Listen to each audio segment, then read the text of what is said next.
2024 की तैयारियों में बसपा ने भी संगठन में बदलाव की दिशा में एक कदम बढ़ा दिया है। बसपा ने मंडल के स्तर पर कोऑर्डिनेटर की जिम्मेदारी में बदलाव कर दिया है। अब कोऑर्डिनेटर के पास 4 मंडल की जगह सिर्फ 3 मंडल की जिम्मेदारी होगी।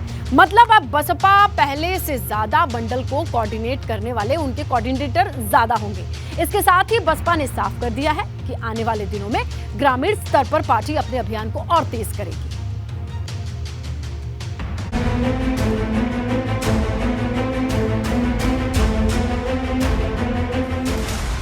लोकसभा के लिए माया का एक्शन प्लान, सत्ता को साधने की मंडल नीति।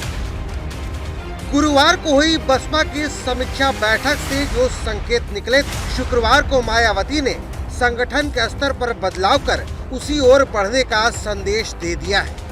दरअसल समीक्षा बैठक के अगले दिन ही संगठन स्तर पर मायावती ने बड़ा बदलाव किया है। अब एक कोऑर्डिनेटर के पास 4 की बजाय सिर्फ 3 मंडलों की जिम्मेदारी होगी। मतलब कोऑर्डिनेटर एक मंडल पर ज्यादा वक्त दे सकेंगे। इसी कड़ी में शमसुद्दीन राइन को कानपुर, मेरठ और सहारनपुर मंडल की जिम्मेदारी दी गई है। वहीं मुनकाद अली को आगरा, अलीगढ़ और मुरादाबाद की जिम्मेदारी दी गई है।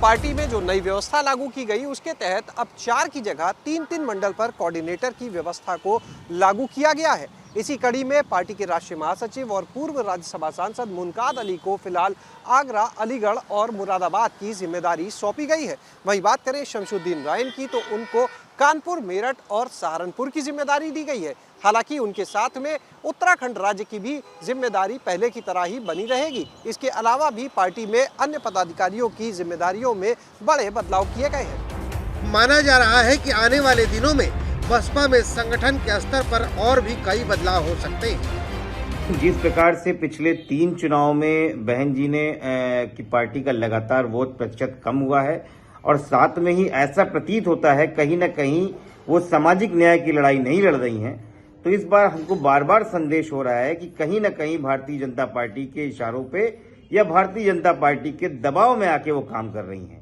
अगर वो सामाजिक न्याय की बात करती हैं और समाजवादी पार्टी या उनके साथ में इस तरह की लड़ाई को लड़ने में मदद करती है तो जरूर एक अच्छा संदेश उत्तर प्रदेश में जा सकता है। देखिए, चाहे बसपा हो, चाहे सपा हो, चाहे कांग्रेस हो, उनका जनाधार जनता के बीच में अब बचा नहीं। इस निकाय चुनाव ने साफ कर दिया कि अब हर जाति, धर्म, मजहब के लोगों का साथ जो है वो भारतीय जनता पार्टी के साथ है और हमारी मोदी जी और योगी जी की जो डबल इंजन की सरकार है, इस सरकार पे सबको भरोसा है। नगर निकाय चुनाव में हार के बाद बसपा की नजर बूथ स्तर पर पार्टी की पकड़ मजबूत करने पर है। बताया जा रहा है कि अगले 2 से 3 महीनों के अंदर बसपा सेक्टर और बूथ स्तर पर कमेटियों का गठन कर सकती है। कमेटियों के गठन में सबसे ज्यादा फोकस युवाओं की भागीदारी पर होगा। वहीं ग्रामीण क्षेत्र में बसपा की जड़ें मजबूत करने के लिए भी अभियान चलाने की योजना है।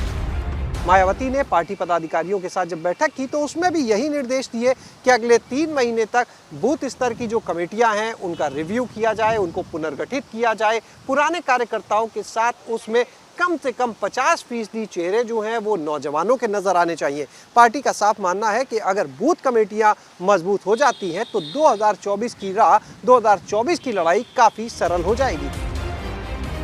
माना जा रहा है कि अगस्त तक सेक्टर और बूथ स्तर पर कमेटियों का गठन पूरा कर लिया जाएगा, जिसके बाद बसपा की योजना सदस्यता अभियान चलाने की होगी। कुल मिलाकर कहें कि 2024 के लिए बसपा की रणनीति बूथ स्तर तक घेराबंदी बनाने की है। Bureau report, ABP Ganga.